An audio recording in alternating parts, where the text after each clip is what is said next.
ben, si t'as personne en local, que tu n'arrives pas à trouver du monde en local, tu vas sur le 3x5. Déjà, tu risques de trouver du monde en local parce qu'il y a toujours du monde sur cette fréquence.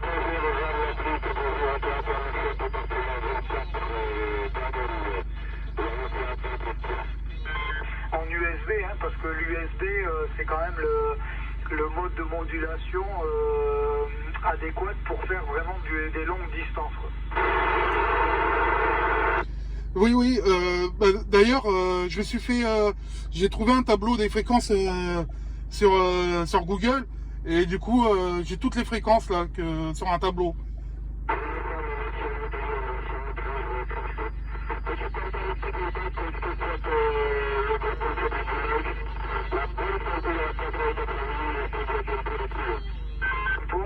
Sauf que les fréquences que j'ai tout reprogrammé, les fréquences des canaux, donc ça correspond plus à rien. En fait, si tu veux, pour que ce soit plus simple, sur mon 6009, je l'ai reprogrammé de 5 kHz en 5 kHz, tu vois. Donc, comme tout à l'heure, on était sur 185 sur le canal 19. Et moi, pour descendre de 5 kHz, en fait, je tourne le bouton des canaux et ça me fait descendre de 5 kg, tu vois. Quand je tourne d'un côté, je descends de 5 en 5 et de l'autre côté, je monte de 5 en 5. Ce qui fait que ça me permet de passer très facilement en terminaison 5 ou en terminaison 0. J'ai plus besoin de faire les manipulations, tu sais, comme tu fais toi, voilà. Et j'ai également ce tableau là, donc pour savoir où je suis, vu que les canaux, ben, ça correspond plus du tout. Et après à côté, quand je suis en USB, là, je suis avec un décamétrique, hein, j'ai un Yazoo, un FT450. Là. Et donc sur ces postes-là, ben, tu n'as pas l'affichage des canaux, hein, naturellement, puisque c'est un poste radio amateur. Et donc après la table des fréquences, comme on dit, là, ben ouais, c'est bien utile. Oui, oui, c'est vrai que c'est bien utile. Mais moi, pareil, pour changer, pour descendre ou monter de 5 kilos, en fait, j'ai juste à me mettre sur, tu sais, j'ai une petite flèche et je me mets dessus, puis je peux descendre, monter comme je veux. C'est juste que j'ai pas encore pris l'habitude avec mon Lincoln 2. Je le découvre en même temps que je suis sur les fréquences, quoi. Ouais, mais t'as choisi le bon poste, hein, Thierry, hein, t'as choisi le bon poste parce que le Lincoln 2, dans le secteur ici, dans le sud-ouest, là, il y en a beaucoup qui ont ce poste-là et il marche très très bien. Hein. Il y en a un qui s'y connaît vraiment bien aussi en poste parce qu'il fait de la CB depuis très très longtemps. Des postes en main, il en a eu je sais pas combien. Et le dernier qu'il a acheté, c'est le tien, tu vois, c'est le Lincoln 2. Parce apparemment, il est bien stable en fréquence déjà. Parce que le mien, par exemple, tu vois, bon, je l'ai eu d'occasion. Je l'ai acheté 80 €, hein, je me suis pas ruiné, hein, le 6009. Mais par contre, pendant un moment, il marchait très très bien. Et après, je l'ai un peu délaissé, je l'ai mis dans un tiroir parce que j'avais le décamétrique. Et quand je l'ai ressorti, ben, je me suis aperçu qu'il se décalait en fréquence. Voilà.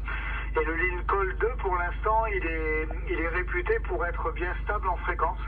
Donc, non, t'as bien fait d'investir dans ce poste-là. Hein. Parce qu'au moins tu as tout ce qu'il faut, tu as les supérieurs, tu peux monter, s'il est débrité, tu as les supérieurs, tu peux aller sur le 3x5, tu as la BLU, tu as une puissance correcte. En BLU, je pense qu'il doit sortir pareil, hein, peut-être 30 watts, un truc comme ça. Donc tu as déjà de quoi faire, oui, avec ce poste-là, c'est bien. Oui, il me semble que en BLU, il sort 35 watts, hein, il me semble, de mémoire. Et oui, et le tien, oui, tu l'as pas payé cher, 80 €. Là, moi, j'ai investi dans du matériel neuf. Rien que le TX Lincoln 2, je l'ai payé 245 € quand même, hein, hors frais de port. Hein. Et l'antenne, 135 € hors frais de port aussi. Hein. Ouais, et l'antenne, c'est une antenne que tu as réglée toi-même ou elle était pré-réglée? Non, c'est moi qui ai réglé. Quand tu dis régler le ROS, oui, c'est moi qui l'ai réglé avec un Zetagi. C'est un petit appareil. Je pourrais pas te dire non. Ça doit être, je sais plus. Un petit Zetagi qui fait ROS et wattmètre et matcher. Ah d'accord, mais après à la limite tu n'avais pas besoin de ça parce que normalement tu peux lire ton TOS là avec t'as un TOS-mètre intégré normalement dans le Lincoln. Oui, d'ailleurs, c'est comme ça que je surveille mon ROS. Hein. Là, je suis à 1. pas plus, pas plus ni moins. Je suis à un touron. Oui, et puis le réglage, ça a été facile. Hein. J'ai regardé pas mal de vidéos sur YouTube. Et c'est comme ça que j'ai appris, parce que de mon côté, je connais personne dans mon entourage qui fait de la CB. Donc du coup, j'ai appris comme ça en regardant YouTube. Et j'ai récupéré des Toastmates, j'en ai récupéré 3-4 à un copain qui ne servait plus, qui m'a filé gratuitement. Hein. Ouais, ben c'est impeccable, tu t'es bien débrouillé, en tout cas tout seul, c'est bien, hein, mais ouais, pour l'instant, ouais, il faudrait que tu arrives à faire connaissance après avec des stations du coin, mais enfin bon, si tu es autodidacte et que tu arrives à te débrouiller, c'est vrai qu'avec l'internet maintenant, ouais, il suffit de chercher un peu, on arrive à se débrouiller, à trouver comment il faut régler et tout ça, ben impeccable. Impeccable, voilà. Ben après, je sais pas si tu es sur Facebook, si ça t'intéresse, moi j'y suis. Hein. Tu tapes Alain du Béarn, hein, en 3 mots, là, Alain du Béarn. Béarn, c'est Bravo, Echo, Alpha, Romeo, November, comme la région du Béarn, voilà, dans le 64. Donc je suis sur Facebook, si des fois ça t'intéresse ou que tu as besoin de renseignements. Oui, d'accord, merci, c'est très gentil. J'irai t'ajouter sur Facebook. Là, comme c'est mon premier contact, je suis en train de filmer notre QSO et comme ça pour garder un petit souvenir. Oui, je t'ajouterai sur Facebook. De toute façon, moi tu me reconnaîtras. Ça sera Kevin, hein, mon prénom ça sera Kevin. Je vais pas dire mon nom de famille parce que je veux pas être embêté, mais tu verras. Si tu as une demande d'ajout, Kevin, ça sera moi. Ouais, ok, très bien. Mais c'est le prénom que tu m'as donné tout à l'heure? Oui, c'est Kevin, bien Kevin. Hein. Kilo, Echo, Victor, je crois. Kevin, quoi. Ouais, ok. Ouais, j'avais pas noté ça. Alors toi, j'ai dû me mélanger parce qu'il y a plusieurs stations qui m'ont répondu en même temps quand tu m'as répondu. Là. Et du coup, je savais plus qui était l'un et qui était l'autre. Voilà. Ok, j'ai rectifié, c'est bon.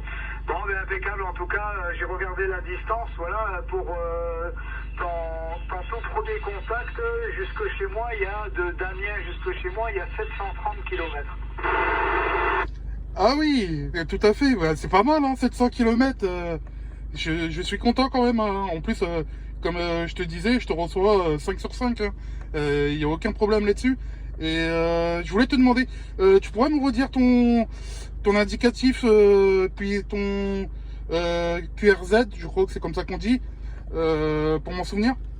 Ouais, donc l'indicatif c'est 14 Alpha Bravo 001. 14 Alpha Bravo 001. Donc le prénom c'est Alain, et comme je te dis, je suis donc dans les Pyrénées-Atlantiques. Je suis dans un petit village, 80 habitants, un petit village à 30 km au nord de Pau, donc Pau, la préfecture du département des Pyrénées-Atlantiques, voilà. Ok, impeccable. Dernière petite question, la vidéo que je suis en train de faire, est-ce que je peux la mettre sur le groupe des Kilomikes si ça te dérange pas? Ah oui, tu peux la mettre, oui, il n'y a pas de souci, hein, tu peux mettre la vidéo sur internet, j'ai rien à cacher, on est sur des bonnes fréquences en plus, donc il n'y a pas de souci, hein, voilà. Non, tu peux la diffuser si tu veux, t'as mon accord, il n'y a pas de problème. D'accord, et c'est bien gentil. En plus, vu qu'en plus je te reçois super bien, c'est très compréhensible, et du coup, c'est nickel, quoi. Ouais, mais toi tu passes bien depuis tout à l'heure, t'es toujours à 8-9 de signal. Et là pour info, tout à l'heure j'étais remonté avec la même puissance que toi. Là pour info, je suis redescendu à 1 watt, je suis avec 1 watt. Je vois pas la différence, hein. Je te reçois toujours nickel. Là tu m'arrives à 57, hein, donc impeccable. Ah ouais, mais la version elle est vraiment costaud, hein, tu vois, la preuve c'est qu'avec quasiment pas de puissance ça passe, hein. Comme tout à l'heure, hein, je peux te refaire l'essai, voilà. Là, je sais pas si tu m'entends toujours, je suis redescendu à 100 milliwatts, à 0,1 watt. Oui, je te reçois toujours, hein, c'est toujours nickel de mon côté, hein. C'est toujours clair, je t'entends super bien. Ouais, ok. Tu vois, comme quoi ça passe. Attends, je remonte un peu au cas où, hein, s'il y a un peu de variation, que tu puisses m'entendre. Je suis remonté à 1 watt. En fait, j'ai réussi à descendre ce poste dans des puissances très basses parce que, comme je t'ai dit, je l'avais acheté d'occasion, hein, et il avait été bricolé en fait, hein, par le gars qu'il avait avant. Et donc dû retoucher un peu dedans, là, les VR, comme on appelle ça, là, parce que ça débloquait un peu. Et en touchant ces VR, à un moment, j'ai réussi à sortir la puissance quasi max. Et en sortant cette puissance max, je me suis aperçu en fait que en touchant la VR d'à côté, ça me faisait descendre la puissance. Donc en fait, en trifouillant, j'ai réussi à pouvoir descendre avec des puissances comme ça, tu vois, dérisoires en fait. Et alors que normalement, d'origine, il est prévu, je sais pas, en minimum, il doit être prévu peut-être pour 2-3 watts ou 20 watts, ou je sais pas combien ça sort, minimum, tu vois. Et en touchant un peu avec le tournevis, là, en fait, j'ai réussi à faire descendre des puissances comme ça, mais uniquement en FM. En AM, par contre, j'y arrive pas. En AM, je reste à 3 watts à peu près minimum, je peux pas descendre plus bas. Mais en FM, j'arrive à descendre très très bas. Et en BLU, pareil, hein. En BLU, j'arrive à descendre encore plus bas. Et j'ai déjà fait des tests avec des amis que j'ai en fréquence, là, qui sont sur l'Allemagne. J'ai réussi ici à faire des contacts en BLU là, avec 80 milliwatts.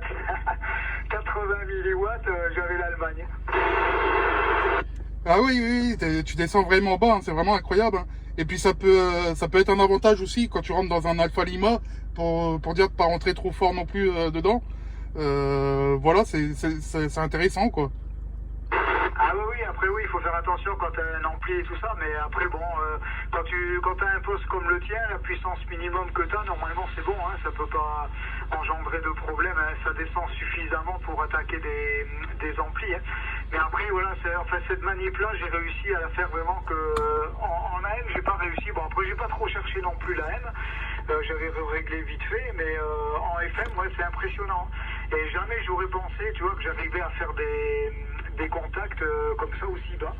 Et pour te donner un exemple, quand il y a vraiment de la bonne propagation, j'ai une station avec qui je parle très très souvent là, sur l'île de la Réunion, et on avait déjà fait des tests, et on a fait des contacts sur l'île de la Réunion, quand il y a la bonne propague, avec 5 watts. Hein. Avec 5 watts, on a fait le QSO, et ça passait, hein, on s'entendait bien, et bon, le signal n'est pas énorme, mais tu arrives à faire le contact avec 5 watts, sachant que la Réunion, c'est à 9000 km quand même. Ah oui. Comme quoi, des fois, ça sert à rien de pousser trop fort au niveau des watts, parce que il suffit de pas grand chose des fois pour faire des contacts. Hein. Oui, quand il y a de la propagation, après, quand c'est le brouhaha comme ça, là, c'est l'inverse à la limite. Hein. Quand il y a trop de propagation comme ça, ou bien tu arrives à trouver une fréquence comme nous où on est, là, où tu essayes de te planquer entre deux pour pas être trop embêté, ou alors les deux stations qui discutent ensemble, il faut qu'ils envoient la sauce avec des centaines de watts et essayer d'écraser tout le monde pour passer par-dessus. Mais enfin, bon, c'est pas spécialement la solution. Et après, tous ces contacts-là, je les fais, comme je t'ai dit, avec la directive. Hein, j'ai plus que ça, en fait. Hein. J'ai plus qu'une directive. Et par contre, si j'avais pas la directive, c'est mission impossible. En vertical, je crois pas qu'on arriverait à faire des contacts comme ça en vertical.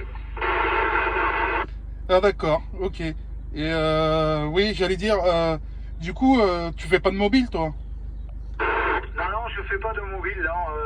J'avais essayé juste une fois quand je suis arrivé ici, parce que là, donc, je suis dans le 64. Il y a 3 ans, j'ai déménagé. J'étais dans le 40. Hein. Bon, j'étais dans le département d'à côté, hein, enfin pas très très loin.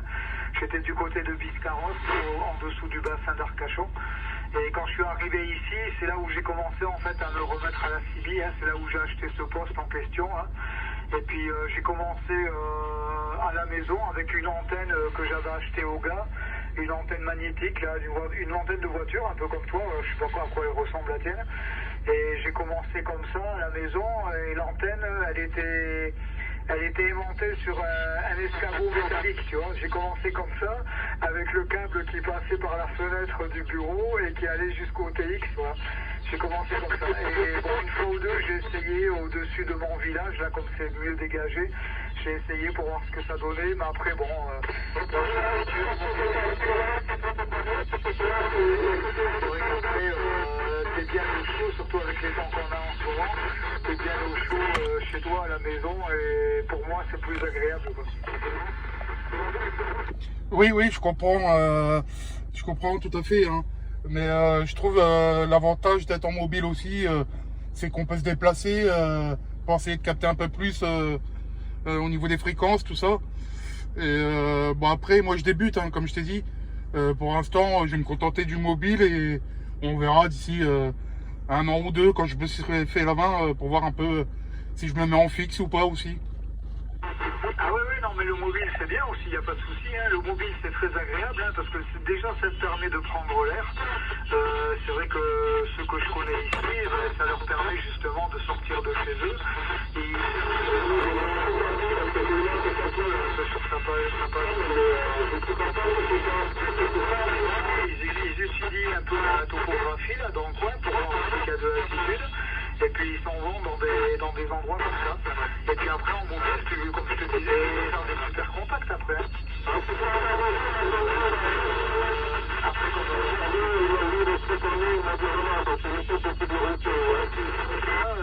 Et puis qui mettent ça à côté, ou alors qui en fabriquent. Je sais pas si tu as entendu parler de la Scooby-Doo. Voilà. Il y en a qui fabriquent des Scooby-Doo. C'est une antenne très très simple à fabriquer. Il te faut juste un bout de coaxial en fait, hein, du coaxial, et il te faut X mètres de coaxial, tu peux en fabriquer une, et tu fixes ça après sur une canne à pêche. Tu achètes une canne à pêche, admettons, à Decathlon. Ce qui fait que pour mettre dans la voiture, c'est très très simple, vu que c'est télescopique, tu plies ça facilement dans le coffre. Et ton antenne que tu as fabriquée en coaxial, en câble, tu la montes sur la canne à pêche, et puis la canne à pêche, tu trouves un mât de 2-3 mètres et tu la colles dessus, voilà. Et c'est vrai que rien qu'avec ça, déjà, tu vas passer un peu plus fort, déjà, tu vas gagner.